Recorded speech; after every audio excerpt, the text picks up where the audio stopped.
A sense of community. That is what my guest, Rob Harvey, is developing when providing social skills groups by using theater and Dungeons and Dragons. I met Rob at the National Autism Conference in Harrisburg, Pennsylvania, when I was presenting earlier this year.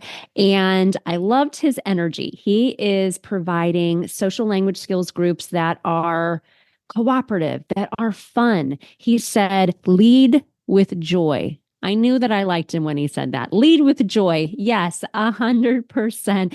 Yes, we're going to share some really cool ways that you can use outside of the box thinking to work on social language skills. This is a really informative episode. If you have an idea about a really cool activity that you want to try with your learners, but maybe you're feeling a little intimidated because it's a little different, it's outside of the box, it's not exactly rote, my turn, your turn, cooperative learning. In that way, it's a little different. This episode will inspire you on how to get started. I can't wait for you to tune in to this episode with Rob Harvey. You're listening to Autism Outreach Podcast, a podcast full of ready-to-use strategies to help those with autism strengthen their communication skills. Here's your host, Rose Griffin of ABA Speech, a speech therapist and board-certified behavior analyst who shares tips you can use in your next therapy session. Welcome to the show today. We have a great episode. We have with us Rob Harvey. Thank you so much, Rob, for coming on to the show.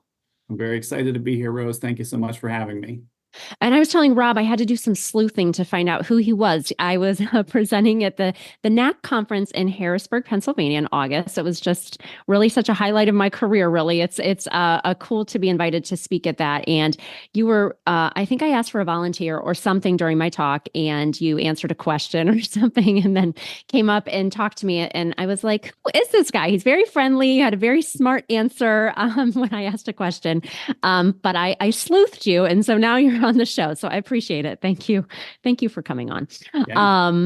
I'm excited about this topic today. And we're going to talk about, if you've been listening to my content, I talk about leisure skills, modified leisure skills. I think that I always try to just mirror therapy to like what happens in like the natural environment in real life. So you have a kind of a riff on what I do with modified leisure, which I'm excited to talk about because we've never talked about this topic. So I'm excited to get into it.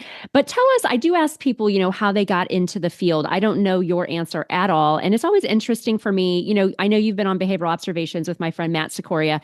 And I don't know why. It's like, I do like reality TV. So maybe that's why I like that first question that he asked. It's like, how did you get in the field? And everybody's answer is just a little bit different. And I love to find out. So how did you get started in the field, Rob? Tell us. Yeah, I love this question too. It is often different. So I totally by accident, I was a theater major when I entered college, which has served me really well. I still use those skills constantly. But the girl I was dating at the time did not like the idea of me having romantic scenes with other girls. And so, I cast off all my dreams at that point and threw in the towel. And I was like, okay, what will I do instead? And I was like, I had this child psych class. And I said, well, that's really interesting. I really like that. So let's do a little bit more of that. So I graduated as a psych major and had no idea what I was going to do. And my best friend's mom hooked me up with a job as a therapeutic staff support, which was PA's version of a behavior tech at that time. Mm-hmm. And that was just kind of where the next 21 years of my life kind of started. And throughout that process, working kind of one-on-one, I also ended up running social skills groups because my mentor, who became my BCBA mentor, she wanted someone who was young and cool, which at that time obviously you. Right. I was in a band, that was my other dream that, obviously didn't come true. But so she had me run these groups and I just fell in love with running social skills groups for autistic individuals. So that was that was kind of where I got my beginnings, my origin story. I do think that's interesting because you may not, probably don't know this about me, but I used to play the harp. So in fourth grade, I joined our Akron Public School harp ensemble. And my parents were kind enough that they actually purchased me a harp when I turned 21. And I played gigs for 20 years. And I stopped because I have three kids and I own a small business. And they want to ask you, like, so in 12 months on a Saturday at 7 p.m., what are you doing? And it's like, well, I'm probably busy. But Yep. I did, what's interesting to me is how many people I've had, even just on the show, who have been in a band or are a musician or have some kind of side gig or passion that is musical. And I feel like I definitely have used all of those skills in therapy. Like it does transfer. And I think music is so important, and you probably in some way utilize that, in your therapy sessions, and it really is a way to bond and connect without having to like talk to people too. You're just kind of in the same space enjoying music. So I think that music is I just think music is so important. I posted this Instagram reel. I'm trying to grow my Instagram account, and it was this girl singing "You Are My Sunshine," and it was just like, this is your reminder that you should be using music in therapy. And it's like had 6 million views. And I think it's just because it's not because it's something cool that I put on there. I think it just connects people. Music just, connects people. So It's performative too, yeah. so I mean, the stuff you talk about in your podcast and your trainings, just this idea of kind of being able to be fun and silly with Mhm. kids is Yeah. very hard for a lot of adults to kind Mhm. of get past that. And that was my background. Was we did a lot of children's theater, and so singing and performing and dancing and just Mhm. doing anything to make kids laugh has Mhm. has just served me every day, with the kids I work with, the adults I work with, the staff that I work with. It's across the board. Yeah, that's a good idea. I never thought about that, but I definitely wasn't the same kind of therapist. When I first started, I didn't have my own kids. I I don't want to say I'm very type A. I wasn't like silly like that. I remember a mom of a 3-year-old saying, "Well, your personalities just don't mesh." And I was No. like, very offended. I'm sure I wept over that, but I definitely am a different person now. I think it's because for me, it was like, I have my own kids. I have an online business. So I am making these. I mean, I have a whole TikTok channel. You know what I mean? Yep. Like, I've done some silly stuff if you just Google Rose Griffin.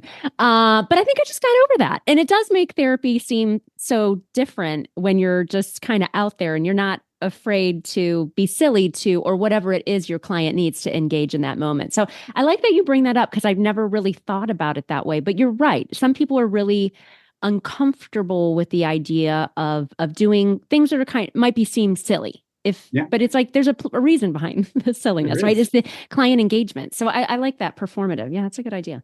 um we're going to talk today about some of these social skills groups that you've run, because I think that's so very important. And we have listeners that are speech therapists and BCBAs, but I think a lot of speech therapists are tasked with planning social language groups, and sometimes it can feel hard to know what's, like you said, the hip young cool person that you were planning these groups. So I'm excited for you to share today. So what does your assessment process look like for social language groups, or whatever setting you're in? Like, how do we deem that somebody would be a good candidate for a social language group, I guess, too? So, so I don't use any formal assessments for the groups that I'm involved with at this Yep. point. They're usually kids who are being recommended from other levels of service. So my Hmm. primary, like my day job is as the director of in-home autism services. In Pennsylvania, we call it IBHS, or Intensive Behavioral Health Services. So I know a lot of the community kind of through my staff, through Hmm. working with other agencies and things like that. Um, so when they kind of move through those individual services and then they need something else, there's kind of a lot of group services available, not as many as I wish there were. There always could be more, but and one option is through like an outpatient setting. Which is the way that I run groups, both through the outpatient setting and through the Autism Society. So I meet these individuals, or I kind of get these calls about these individuals who kind of need a next step, kind of a group placement. And so in talking to the families a little bit about their language, and then meeting them is really the key. And again, I don't use a formal assessment, but from having kind of, a little bit of back and forth with them, goofing around with them, joking with them, teasing them a little bit, having them tease me, that really is where I kind of say, okay, I don't think that they're ready for Dungeons and Dragons, but I think that they could do, a social skills group. I think that they could be in our theater group, because, then they don't have to be kind of coming up with what they're going to say. I tell them what they're going to say. So, Right. so that's, I don't know if that's the perfect answer, but that's kind of where the majority of my assessment lies, is in meeting them in various group settings and kind of determining where they would fit best from there. Okay, great. And so I know that you've used Dungeons and Dragons, but it sounds like you maybe are running a variety of different social language groups. So I'd love to know how you got the idea for that. Like, was it one client? Is this something you liked? I mean, when I saw Dungeons and Dragons, when I sleuthed you and I looked up your name, I was like, oh wow. My brothers, who they're older than me, they're like in their 50s and 60s. They played Dungeons and Dragons. And that is like my only experience with even knowing what that is. So I guess for listeners, can you explain what Dungeons and Dragons is? And then how did you get the idea to run a social language group with kind of that as the backbone of it? Yeah. So Dungeons and Dragons falls under the category of tabletop role-playing games, or TTRPGs. And kind of the hallmark of these role-playing games is that you have one person acting as the dungeon master or game master, who's kind of coordinating the game. So saying, okay, this is where you are. And you've created everyone plays a character that is either similar to themselves or completely unlike themselves. You can make your character to kind of be whatever you want it to be. And in a there's lots of different, role-playing games, but Dungeons and Dragons is set in a fantasy setting where there's elves and dwarves and dragons Right. and things like that. So a lot of times people are playing something, very bizarre, like half dragon wizard, right? Okay. So you put them in situations and they kind of live this ongoing story. So it's a lot like a board game, except it's cooperative, which there are some board games. I loved you kind of pointed out, how important it is to have cooperative board games. But Dungeons and Dragons, the players are playing together to create, so they work together, and each quest kind of, goes into the next one. Basically, it's cooperative storytelling is kind of what it boils down to. And there's a Yeah. lot of dice involved. So you Okay. roll dice to determine if you're successful, and kind of to determine what happens. So the idea for this kind of came from, as I mentioned, I started running social skills groups about probably 18 years ago, I think, Yeah. would be my guess. And so I was doing the social skills groups, super fantastic. Kids were coming from like 2 hours away to attend these groups, primarily not because I was the greatest in the world, but because there's just not a lot of them, right? So people coming from kind of far away. And they were going really well, meeting once a week for an hour, seeing a lot of progress. And at one point I had this idea, well, I have this theater background. Let's do theater groups. Let's see how that works, right? So the idea was they would audition, everybody would get a part, of course.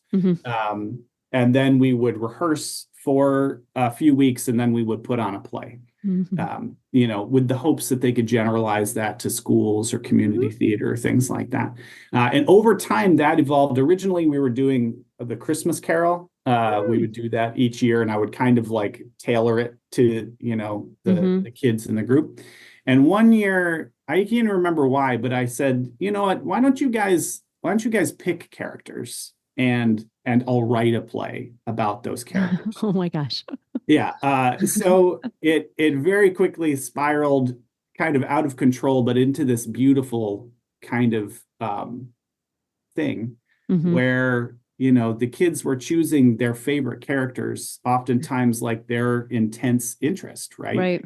And so it's a lot easier to take another perspective when it's your preferred perspective, right? Hmm. So the motivation was baked right into it. They were having fun. And so we do this twice a year now. I do one with teens and one with adults because the kids that I Yeah. work with, they've all grown up. And super successful. And somewhere in the middle of that, I said, the next step to this is for them to do improv, right? Yeah. Because life is improvisational, like Yeah. there's no script for what we're doing right now. If you meet someone on the street, it's all. Mhm. So I said, well, I hate improv. It's terrifying, Yeah. and it makes me nervous. So if it makes me nervous, it's certainly going to make these adults and teens and younger people that I work with nervous. So I said, boy, what can I do? And I played Dungeons and Dragons since I was 6 years old, Okay. long time ago. So I said, oh my gosh, there are people out there doing therapeutic D&D groups, Yeah. and Dungeons and Dragons is improvisational. Yeah. So I put it out to some of the people that I worked with as like a pilot, like an Hmm. 8-week kind of thing. I ended up with 14 people Oh, in the group, yeah. and which is way too many people for a table, but we figured it out. And at the end, the feedback was, can we keep doing this? Hmm. And can it be longer? Right. So we were Mm. only meeting for an hour. And I was seeing them progress like from week to week, as opposed to Hmm. like usually we see kids progress over months or years Yeah. sometimes, right? And Hmm. I was seeing their, all these skills kind of being noticeably different in between times seeing them. So that was kind of the origin of it. I still do all those, I still do theater groups. I still Oh, you do kind do. of more, I'll say more classic format social skills groups, but Mhm. I don't consider them to be, just kind of typical social skills groups. We have a lot Right. of fun. We shoot each other with Nerf guns. They throw cheese balls at my face. So Well, it's what I love about it is it's out of the box thinking, which I have always done. And I worked for 10 years in a middle school, high school, and my background is school-based and non-public programs or ABA centers. And I've always had to be just a different thinker. Like this kid is social, but they're not yet speaking. Like how are we going to harness that motivation to find happiness and joy around others in different ways? So I think like this episode, I hope it inspires people to just think outside of the box. I remember one time, I talk about this in a training, but I had this teacher who, nice person, but I had this idea for the kids. She didn't get it, but I think this is a fun activity. We had this beautiful high school library. And I was like, why don't we, for social group, we'll walk down to the library and then everybody will pick a magazine that they really like. And then we'll sit around in a circle and we'll look at them. And it was like, I felt like I really had to go on a limb to suggest that because it would have been easier for me to be like, okay, our skill of the week is discussing a non-preferred topic. It's called small talk. We all do it. I still do those kind of, I think small talk is important for work and stuff, but I definitely felt nervous kind of going on a limb and saying, this is what I thought we should do. yeah. Now I could care less. It's having an online business. I don't care what anybody thinks of me. I'm calloused and dead inside. But back then, I was nervous because I was like, no, you don't get it. Like we're walking together down to the library. People are showing each other things. And the thing with kids who are not yet speaking, which is kind of the majority of what I talk about, it's a lot of times we're just standing around and we may not necessarily, especially teens, they might be on their phone, they check Snapchat, they show it to somebody else. It's not always, my big thing is like, please don't make kids say my turn, your turn when you're playing games because nobody really says those things. But it's easier for us to default to that rote learning. And what you're doing is bold. What you're doing is outside of the box thinking. So I hope that people that are listening do it. do that activity that you are thinking about, because every environment is different, right? You're using your background, what you see with the kids that you're working with and now adults.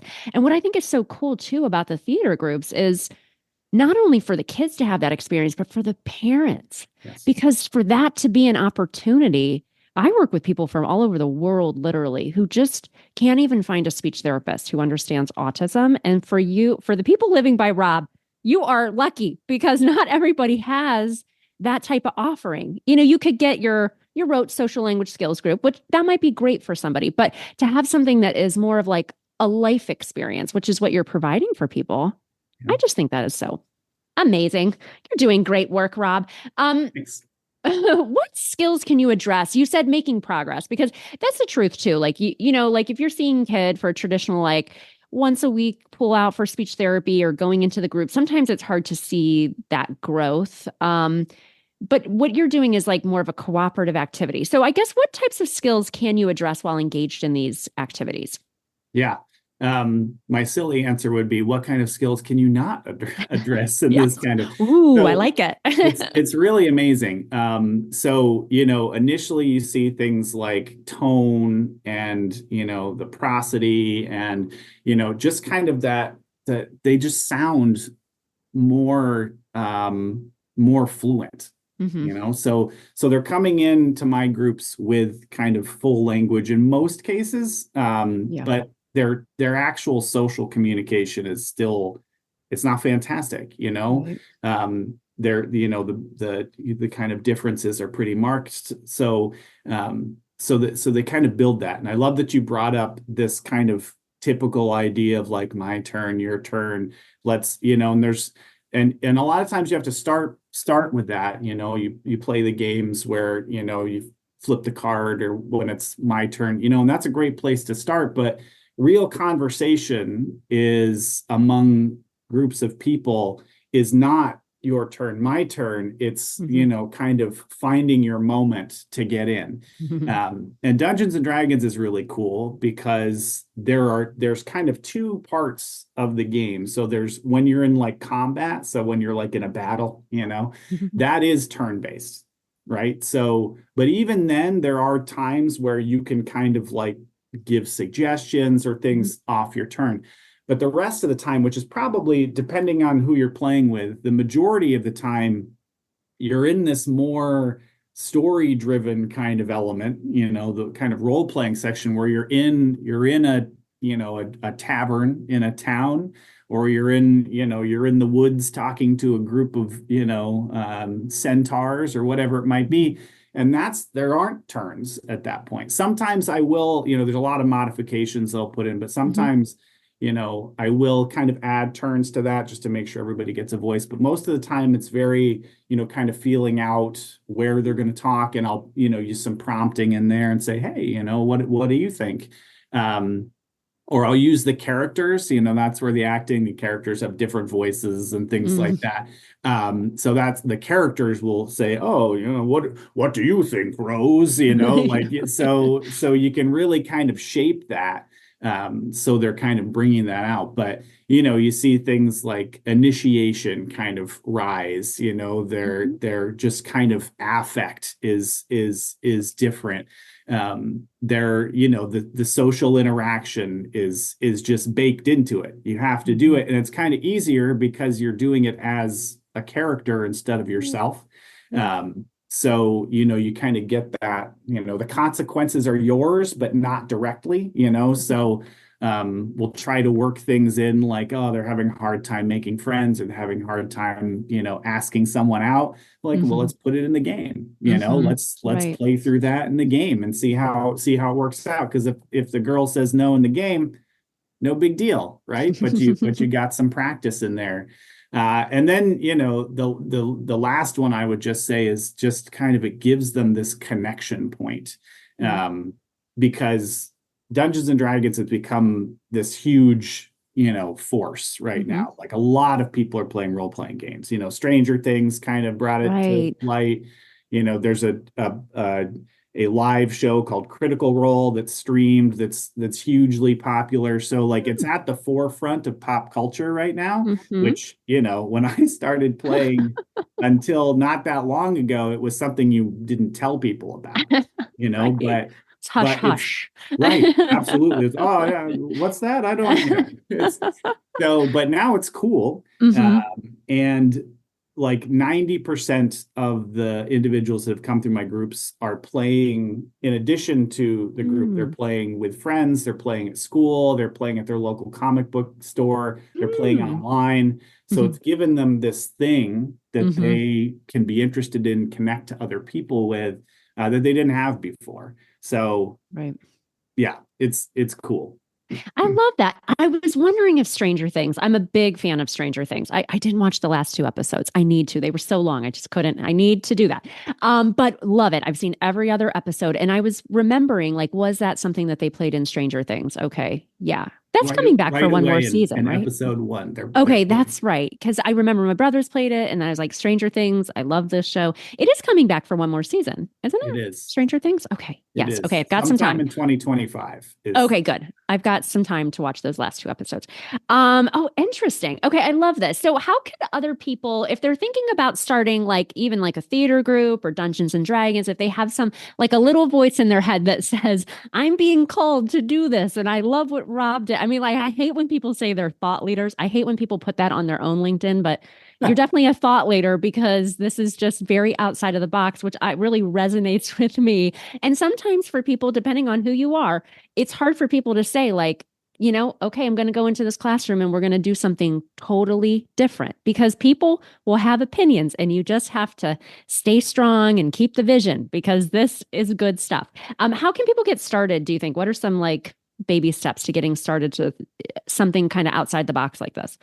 So I think you really, like you said, like you really want to lead with the joy. So find a sponsor, like not even like monetarily, although certainly that would help, right? But find someone who shares this joy that you Yeah. have, like and go to them with this excitement. And I was so nervous about pitching this to my supervisor at the time. I was like, oh, she's gonna think it's weird. The parents are gonna think it's weird. I wrote this whole like note letter to the parents saying like this isn't a cult. It's Right, right. it's because I remember like the when it was really associated with like satanic kind of worship, and that's not Right. was never the case. But Right. but my boss was like, absolutely, Right. let's start right away. And the families were like, yep, I played it when I was younger. Oh, Let's do it. So that's neat. I think finding someone who shares that kind of joy with you is a good step. Then from there, determining kind of what venue will work best. So like Hmm. doing it through outpatient has been really successful for me. Hmm. Coming from the ABA world, it's a lot harder for us to bill Hmm. things like group, you Yeah. know. Right. Uh, they make it real difficult and they really make it time limited. And Hmm.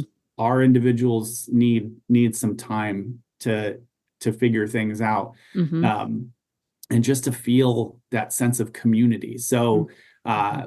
so finding that, our local autism society chapter has just been absolutely wonderful.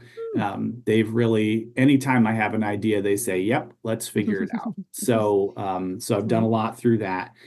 Specifically for D&D, there's a lot of resources out there. There's Game to Grow, there's Geek Therapeutics, there's TTRPG Kids. They all have courses. Some of them have certifications. I would also recommend. I've got it right here to show you. So this is by Dr. Megan Connell. Oh, So this lovely. one, it would be like a great place to start the tabletop role-playing therapy Hmm. book. But really, really, what to do D&D, what you need is someone who's familiar with therapy and someone who's familiar with Dungeons and Dragons. And that's really all you need. Maybe that's the same person. In my case, that Hmm. I knew both things. Um, so, again, it's really finding someone who will latch on to your idea and finding a way to I ran groups kind of independently for a long time where people were Mm-hmm. paying kind of out of pocket, which Mm-hmm. I don't love. We have insurance for a reason, right? Mm-hmm. So as quickly as I could, I kind of moved into that forum. But if you need to start with having people pay for it, we have to pay for everything, right? You have to Yeah. pay for your kid to be on Right. a sports team. You have to pay Mm-hmm. for your kid to, join, ballet or whatever it might be. If they need to pay a little bit so they can have this amazing social experience, that's a good place to start too. So again, I love what you said. Like, if you have that idea and you know that it will motivate people, find Mm-hmm. a way. It's Yeah. there. Yeah. I love that. Where can people find out more about you and your work? Do you have a website or anything like that? So I don't have like a website, but I do have my Instagram, which is Therapeutic Dungeon Master. So you can kind of follow that and message me on there. And then I also have a YouTube channel Oh, which it's public, but I haven't talked about it too much, but I have a lot of videos on there from my regular kind of social skills groups yeah. Oh. where they're not really video modeling kind Mm-hmm. of, but it's more like kind of discrimination training. So they're Okay. kind of like, if you've heard Oh. of like the cool or not cool kind of Uh-huh. Mm-hmm. style. So the teens that are watching them, they have to determine like, okay, was that a good example or a bad Oh. example, and kind of why. There's all different examples on there. But that's Make ABA Fun. That's Oh. the Okay. the the uh the kind of name of that YouTube channel. So Okay. there's all kinds of stuff on there as well. But Awesome. I'd love if people wanted to, message me through Mm-hmm. Instagram. I'd be happy to kind of give people advice. I've kind of set up Zooms with people before to just kind of, give them ideas or get them running. So, I'd be Cool. more than happy to help anybody. Amazing. That sounds awesome. Well, thank you so much for coming on the show. It was just a delight to hear about all the great work you're doing.